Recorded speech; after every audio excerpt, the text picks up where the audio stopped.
guys, good morning to you as well. You can spice up snack time literally with everything pumpkin spice. I found these amazing recipes that I loved and you and your families were sure to love as well.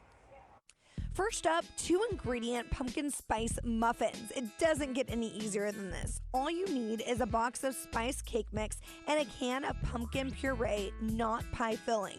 There's no need to add the remaining ingredients on the back of the cake box either.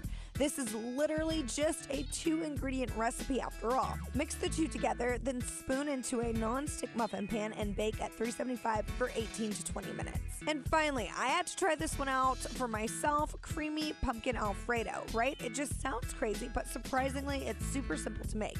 So here's what you need: fettuccine, butter, garlic, pumpkin puree, nutmeg, half and half, Parmesan cheese, and parsley.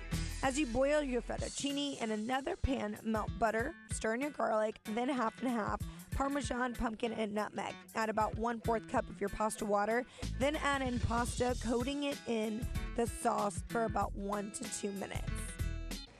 Okay guys, so I tested out all of these recipes and I give each and every one of them 2 thumbs up, if you can see that other thumb, 2 thumbs.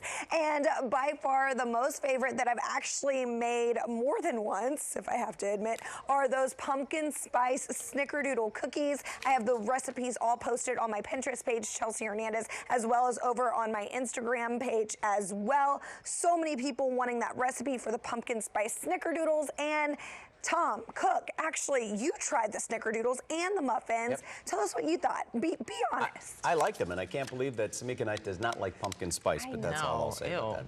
Somebody stole my Snickerdoodle Stole. cookie. Stole. So, right. Totally stole it.